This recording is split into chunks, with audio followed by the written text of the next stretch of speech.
Hello, sir. Yes. Can we start now? Yes. Welcome, everyone. I'm Rishta Chaudhary from CSEA Association NIT Andhra Pradesh.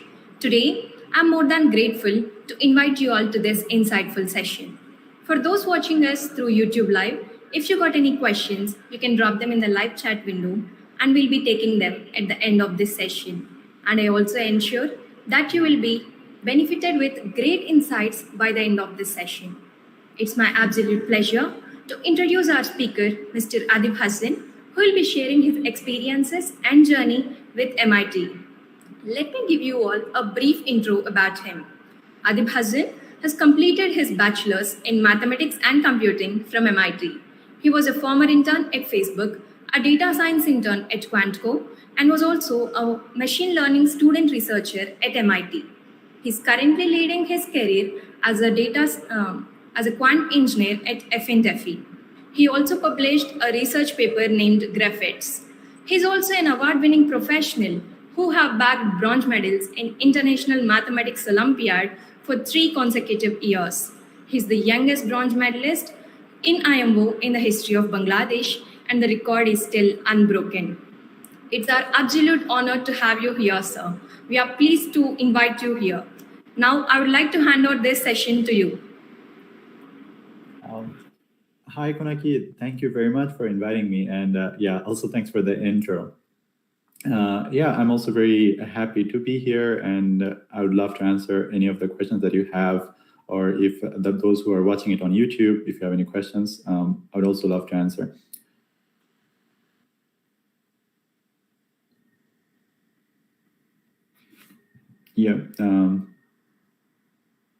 Should I start? Yes, sir, you can start now. Okay, so I can first go about my journey to MIT. So I grew up in Bangladesh, in Mymensingh, North Dhaka. It's one of the smaller towns. And honestly, when I was growing up, I didn't really know that what MIT was and that one day I'm going to be studying there. But what happened in general was I was very interested in math as I was growing up. So I used to participate in math Olympiads. So in Bangladesh Math Olympiads, and as I was participating, I was slowly getting better at it, and I was winning awards initially in the regional rounds, and then national rounds, and at some point I went to math camps in Bangladesh, and that's when I first learned about MIT, that people apply and sometimes they get in. So that sort of started. I would say I was in grade 9. So that was in 2012. That's the first time I also went to IMO, and also I learned about MIT and started kind of preparing for it. But honestly, I didn't know what exactly to do. Plus, my English was not that good either. So that was quite a bit of a journey, honestly. So one is definitely the extracurricular activities. So applying to participating in Olympiad definitely helps. I didn't know that, of course, at the time, but that did help a lot, participating in International Math Olympiad. And then you also need to write some essays that describes your various different things. So some of the essays were like, what is your favorite subject, and something like how did you grow up, and how it affected you. And there are a bunch of essays like these that you have to write, and there are some standardized tests. You probably know that there is the SAT, and then there is also TOEFL. TOEFL is for the English, but for SATs in general for reading, writing, and also then mathematics. So those scores do matter as well. And then the third step is recommendation letters. So in my case, the Math Olympiad coach of Bangladesh, he recommended me. So those are the most of the stuff. And in terms of the extracurricular activities that kind of got me in, is that one was definitely Math Olympiad. But other than that, I also worked with a professor from University of California, Irvine. I worked remotely from Bangladesh when I was in 12th grade back in 2016. So the way it happened was pretty much I would participate in their meetings every Saturday. My time, that would be about 5 a.m., but for in California time, that was, I believe, about 5:30 p.m. or something. So that's when like we'd get exchange some ideas in his research group, and then he would assign me some tasks for the week that I would complete. Sometimes I would write some code, or sometimes I would solve a small problem. So as those goes on, I worked with him for almost a year, and we did publish the paper that you mentioned. So he did also recommend me. So I believe those two recommendation letters were immensely helpful. And and I think even then I was not 100% sure that I would get into MIT, but I applied, and then 3 months later in March, when the results came out, I saw that I got in. So that's how it sort of started. And after coming to MIT, I still wanted to do math and computer science, and I in fact did a double major on that. So in the beginning, I sort of started with math, and then I slowly started taking a few more and more computer science classes. So one difference between, I would say, MIT and say colleges in Bangladesh, universities in Bangladesh, or UK even, is that there is a lot of flexibility. So this is most sort of the American curriculum that for a major, you're only required to take certain classes, but you have a lot more flexibility of what else you could take. So as long as you're satisfying your major requirements, you can get a major, but you can customize the experience a lot. You can take a lot more classes in many different fields. So which turned out to be quite helpful. So I did take quite a few different classes that in complexity theory, sometimes in machine learning, sometimes in statistics. So those sort of things that did help. And overall, yeah, I would say at MIT, I think one key difference from many other colleges is that it's a lot hands-on. So the homeworks that are called the problem sets, they are sometimes pretty difficult in the sense that they are expected to be difficult, that it challenges everyone. And the idea is that everyone learns from this experience by working on some of the very hard problems. And you could even access many of these problems if you want to. There is a website called MIT Open Courseware, where you have access to almost hundreds of MIT courses, and that you could listen to the lectures, and you can see the P-sets and problem sets, which are also called P-sets. So if you could see those, and then you would kind of get. And honestly, if you also want to see which courses kind of constitute of the, say, a CS major at MIT, you can also find it online at MIT website, that these are the core requirements to be called a CS major. And then additionally, you can add many more classes on top of it. So those are some of the things you could do to kind of get the similar experience.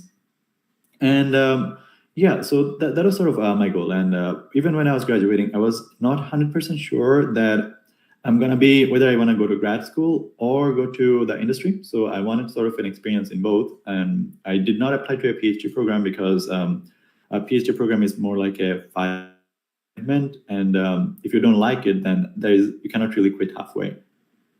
That's difficult. So which is why I decided to join a small startup. So I joined it when it was about 3 people, and now it's close to 15. So it has grown over the last 1 year. And in the startup, my role is, as you say, more of a quantitative researcher and software engineer. So a few different things that I do is mostly sometimes researching strategies, investment strategies, that is to manage people's money, and making sure things are market neutral, making sure that we don't lose money. And sometimes that includes figuring out the math. Sometimes that includes writing out implementations and different things. So that's mostly my day-to-day job.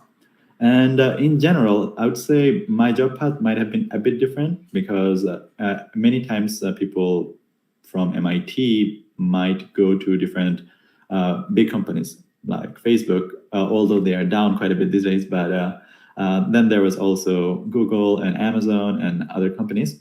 So the way generally it works is that every year in the fall, so around in September, there will be a one-day event called Career Fair, where probably hundreds of companies would come to campus, and they would have booths in a big auditorium, sort of, and you can just walk around. So students would go to these booths, talk to the representatives at the company booth, and then drop their resumes. And the companies oftentimes do a resume screening that day after, and then they email the students, and then sometimes set up interviews on campus. So those sort of things do happen. And most of the time, I think I'm a bit biased because I'm talking about computer science, but in computer science, the experience is similarly generally like this, that most of the time students will get jobs before graduating, and this is how it starts from career fair. And the other approaches in general, everyone can apply through companies' websites, etc. But the third approach, I would say, is also quite helpful in many cases, which is if you know someone who is already working there, you can ask for a referral. So that saves some time. That if you apply through the website, then an automated system reviews your resume, and then if it thinks you're fit, then you move to the next round. So sometimes that can be hit or miss. But if you apply through a recruiter, then if you apply to a friend, that is called a referral, then you're guaranteed that a human will take a look at your resume. But honestly, afterwards, the experience is almost has to be the same. So once you submit your resume, then there is nothing different from any other employee. So the entire idea at that point is that you have to prove your skills in your interviews. And so there are many different interviews depending on the company, but the most common one that you mentioned is the coding interview. So writing some code on screen with someone. And honestly, the best way to practice for them is to just practice more. And there are some websites many people know, which is like Lead Code and then Interview Bit. So, and you can find many such websites. And I wouldn't say even one of them is better than the other. The basic idea is the more you practice at it, the better you get. But there's also one other question, that how useful these skills are in day-to-day job. And I would argue that not as much, because they teach you to solve some certain problems, but when you're in a day-to-day job, the responsibilities are different. Making sure a system doesn't fail does not require the same skills as passing 5 lead code challenges in an interview. So, and in general, there's usually 1, 2, sometimes 3 challenges in an interview. Usually no more than that. But then there are also some other types of interviews, which is especially for quant researcher positions, which would be a lot involved in math and probabilities, sometimes statistics. And then the third type of interview that usually people face is the behavioral one. So the behavioral interview is pretty much like the company would try to see that if the candidate fits the culture of the company. So that can come in many forms. They would just ask you why this company. You cannot just come up with an answer on that moment. So you should prepare for it, that you should try to understand what they do and what you think could be a good answer to this, and how your interests line up with the company. So that is, I think, another part of it. Yeah, and I think that's mostly it. Once you prepare for different things, prepare for the interviews, I think you could definitely go to it. But in general, I would say that those who are watching, that don't really set your goal that, okay, I need to go to Google or Facebook and that is the goal of life. That once you get to one of these companies, that you are successful and nothing else in the life matters, and you have reached the peak of success. I would disagree with this view, because even those who believe it, that Google is their dream job, if you see the average tenure at Google, I believe that is like 2 years. I could be incorrect. I don't exactly know the numbers on the top of my head, but that means that people on average like to stay at Google for 2 years. So even if they think when they join that this is their dream job, 2 years later, these feelings fades away. So you should always see that every step that you're taking, it is like one step towards progress, one step towards something bigger.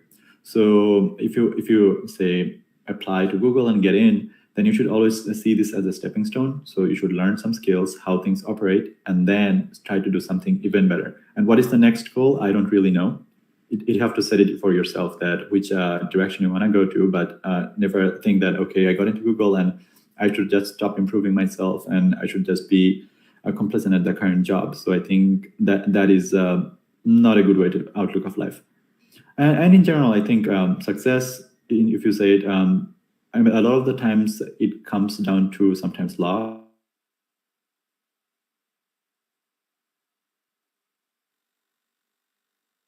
all that. As in, I didn't grow up any different from any other kid back in Mymensingh, Bangladesh. But I think some things happen a bit differently. So some of the things were, let's say, the research position I was talking about that I worked with University of California, Irvine professor on some graph theory research project.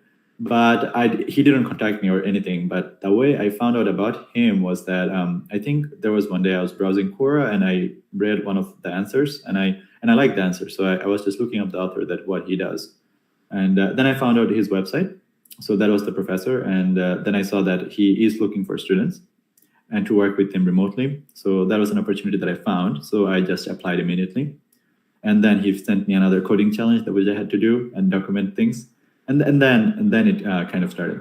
So you can always have things like this. Just look out for opportunities and try to see a goal. So for instance, if you want to apply to, say, MIT for either PhD or master's, the next step would be to look into what things they look for. And the requirements for masters are quite a bit different. In the undergrads, the research papers don't matter as much. The extracurricular activities, like the things like the IMO, matters a lot. But for the master's positions and for PhDs, the research papers and the recommendation letters from previous PIs and mentors, those matter a lot. That's what I know. And then I think GRE scores, those are also those also matter. But I might not be the best source of information for this because I haven't applied to MIT for masters. So I don't exactly know. So I can also mislead you. So just cross-check, double-check my information, the information I'm providing you. So that is one thing. But overall, in general, I think in terms of being successful, I don't consider myself to be successful yet, but it's always a journey. But the entire point is that you should always set a goal and then try to work towards it and see where it leads you. Yeah.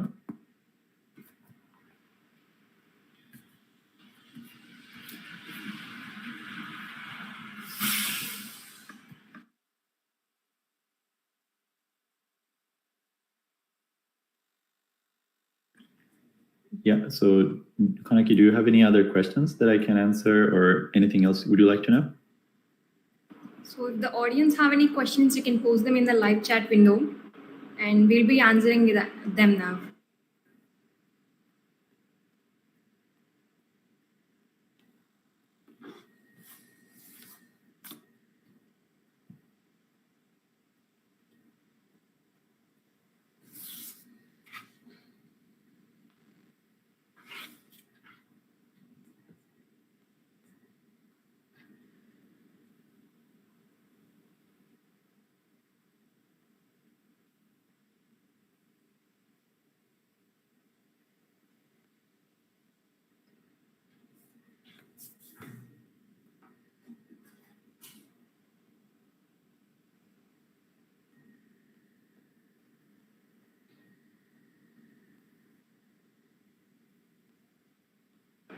So one question is like the audience want to know what things helped you to get a good job.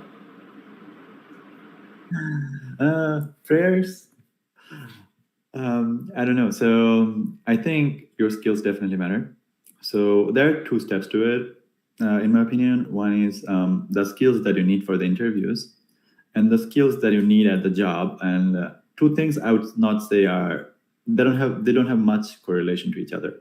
So the things that you need for the interview are definitely get better at lead code. I think there is no excuse for it. So especially if you do software engineering, if you're looking for software engineering positions, getting better at those interview questions is a must. You have to do it. As in, and the best way to do it, honestly, is just maybe do 1-2 problems and just practice for 3 months. So if you do one problem a day and for 3 months, that would be 90 problems. If you do two, then it's 180 problems. And that is sort of the requirement you need, that you need to solve at least that many problems, at least 200 problems or something from different websites, and check you can also find the problems that usually big companies ask, like Amazon, Facebook, or Google. You can even find the questions that they ask. And in fact, when I was interviewing for Facebook, one of the questions they asked me, I saw it before because I did practice a lot. So those things help a lot. And as long as you can pass those interviews and you can pass the behavioral, it's a very good chance that you will get a job in one of the bigger companies. So that is the part that how you get the job. And the second part, which right now is very important, is how you keep the job. So that is, you have to be performant, you have to be good at it. And the way to be good at a job is to definitely know more about many CS concepts. So some of the things that are not tested on the interview as much. So one of the things is like writing some code that is generalizable, that is that can like live in a nice environment that doesn't break very often. So these kind of things, and how to come up with new projects that when you see a code base, how you can think of new features that might be helpful, or how you can optimize different things. And the best way to do that is honestly knowing a lot more about these systems. So in that way, I mean that you can learn a lot about the system architecture. So how various different systems work, how, let's say, distributed systems work, if you work in distributed system company, and many different things. And there are many online courses. MIT OpenCourseware is also an option, and then you can just learn more. And that it also depends on the job itself. So as you join a job, you can ask your peers that what they do and how you can help them. So kind of get better at your job, that you sort of become irreplaceable. That I think is an extremely important skill, because the way in general promotions work in most companies is that that you have to perform better than your current expected level. Then that's when you get promoted. So let's say if you perform at the level that you're expected, that in that case you'd get a bonus, but you don't get promoted. And if you don't perform at that level, then there's a good chance you'll get fired. So, and especially in the current economy. But if you perform even better, then there is a chance you'll get promoted if the things are good. So that is always the case, that even if what your manager assigns you, if you find something different on your own, just do it, and make sure you take a note of it, that the things that you accomplished. And in every company there is a thing called performance review. So that usually happens once every 6 months or once every year. And once that happens, you can highlight the things you have accomplished. So maybe you reduce the latency of a big system by 50% or something, or for quant research, it could be that maybe you made something like 20% profit in some investment strategy or something like that. So when you document those things, you can argue for your promotion, definitely. So those are kind of things I would say are important for jobs. Sir, we would also like to know the cultural challenges you faced in MIT. That's a very good question. I think definitely there were cultural challenges. MIT is very welcoming, but even then, like many different things are. I noticed many different things. So one big one was when I went back from Bangladesh there. So I'm used to eating with hands because that's what we do here. But when I went there, I never used forks before regular basis. So that was like a learning experience, learning how to eat with fork. So that was, I can say, one. And then the food was definitely very different. So it was very typical American food, but I'm just used to Bangladeshi food, which is quite similar to, say, food in Kolkata. So that was a bit shocking. And plus the second part was the time zone difference between Bangladesh and the US was about 11 hours. So that meant I had to schedule time to call my parents and stuff like that. And that was another bit of a bummer. And other than that, sorry. So other than that, you slowly get used to it. I would say in general that as time goes on, you learn different aspects of the American culture as well. And sometimes you realize you get a better perspective in the sense that once you grow up in one culture, you sometimes don't see some of the positive sides in the other. And sometimes you just see the negative sides from media and etc. But once you live in it, you just realize, well, every culture has some positive sides and some negative sides. So you just kind of get a better view. And you also notice some of the negative things about your culture that could be detrimental. But that could be detrimental for your growth, I mean. And then you also sort of overcome it. So, yeah. So the next question is, how can we find some good research topics in computer science? How can we write a good research paper and publish that? So I think usually the way it works is that the people who have best ideas about research papers are who are already working on it. That means professors. So your first guide should be the professors at either your university or some other university who are looking for students.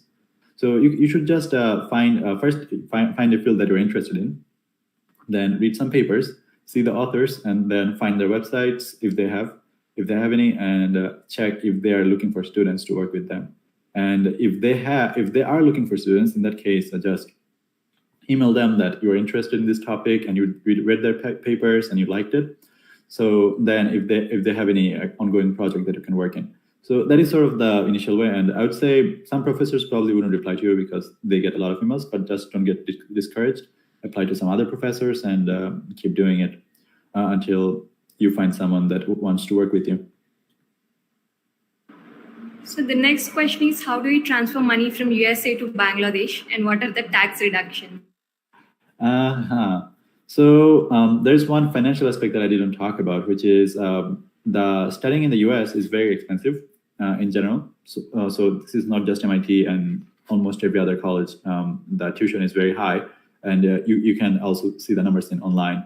But in general at MIT, one benefit that I had was that MIT had a financial aid program, and that is just need-based. So it doesn't look at anything else but just your family's financial status and how much money you need. And because the currency conversion rate from Bangladesh to USA, whatever wealth my parents had as a middle-class family in Bangladesh didn't really matter much. So I got close to full funding at MIT. And that generally happens anyone who gets accepted to MIT, and if their parents don't have sufficient funds, they usually get full funding. But that might differ in some other colleges, and sometimes you need to either take loans that you pay off later, or either do a job and then try to get paid off. So that you need to think about, and sometimes you also get scholarships. So that way usually it works is that you apply to grad schools, especially for grad schools, you apply to grad school, and then also sometimes you apply for scholarships, and sometimes you get both, and then you don't have to work. But other than that, if you don't get a scholarship but you get into a program, you can also do something called a TA-ship, that is teaching assistantship. So the idea is that you have to teach a class, and in return, the university pays off your tuition, and it also pays you a monthly stipend. So there are multiple options, and you just need to look into the specific opportunities at the university you would be applying to. So could you tell us the fee which is in MIT, and also various scholarships which MIT provides to students? So MIT doesn't have the scholarship. So scholarship is a bit different. It might ask you to provide some proof that you did some really great at different classes or something, but MIT provides financial aid. So that is just one thing, but for everyone. So you just submit some forms, show your parents' tax returns and everything, and your parents' properties and stuff. So how much your parents really have, and then based on that, MIT would cover the rest with financial aid. And MIT's cost every year, it rises a bit. When I was a student, that happened some time ago. So that used to be about $74,000 per year, $75,000 per year. But I got almost all of it as financial aid because just as I say that my parents, whatever my parents' financial status was compared to the US, there was nothing. So I got most of it. But I know people who are rich in US standards, they had to pay some money. So it depends on your financial status. And even for grad school programs, I believe something is similar. That in grad school, I don't think there is this financial aid like this, but most of the time you can find a class that you can teach. So you don't have to pay, or sometimes your labs will fund your PhD. So could you also suggest some good resources for data structures, data science, and machine learning? So I think for data structures and algorithms, if you're preparing for the interview, specifically for the interview, I think lead code and interview bit, those things are important. So I would say if you just need to know them for the job search and stuff like that, then honestly, those kind of things are the ones you'll expect to see on the interviews. But if you really want to know more about the algorithms and stuff like that, then I would definitely say take an advanced course either at your university or look up some online courses at, say, MIT or Harvard. So MIT has some really good algorithm courses. one of them is called Advanced Algorithms. You can find the material online, and you can just watch the videos if you want, or try to do the problems yourselves. And same for data structures. MIT also has an advanced data structure course, which is a graduate course, and you can also either take it or just do the problem sets yourselves. And in terms of book researches, the Introduction to Algorithm, that classic book, is definitely very good. And yeah, those are some of the ones. And for machine learning, I think it's a bit of a broad topic, but in general, it's the similar things apply, that if you want to just know some machine learning for your job interviews, which you will be asked if you apply to quant roles. In that case, just understanding some of the basic stuff like linear regression, logistic regression, those kind of things, and being able to derive them on the spot. So those help. And in terms of learning the machine learning things, the best way is to definitely first to either take a class. And similarly, MIT either has class, and then Stanford also has many good, very good machine learning classes that you can take. And once you have the foundation for it, then the next stage is honestly just read more papers, because machine learning is still a very young field that it's very easy to catch up to cutting edge research still.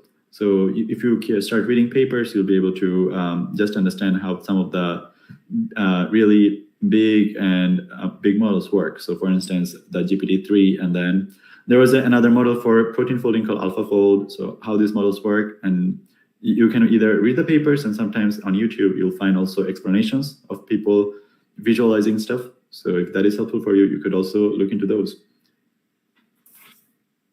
Thank you for the information, sir. And the next question is, where did you get this accent from? Was that after going to USA or from Bangladesh itself? My accent? Yes, sir. Oh, I see. I think that is usually what Bangladeshi accent sounds like. I don't think I have anything different.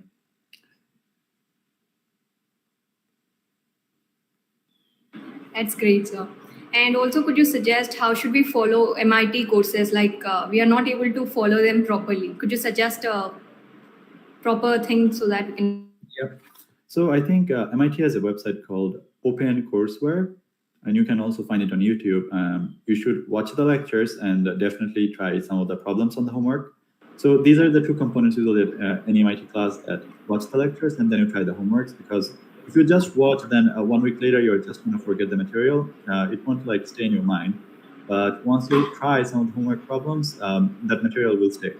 So that's why I think MIT emphasizes this hands-on activity a lot more than many other universities. And even MIT's motto was mind and hand. So it was not like honor and blah, blah, blah, many other prestigious colleges at the time. MIT's focus was always that just get your hands dirty and learn from that.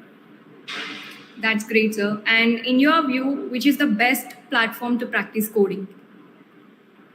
Yeah. So coding for software engineering, or just for software engineering interviews, I see.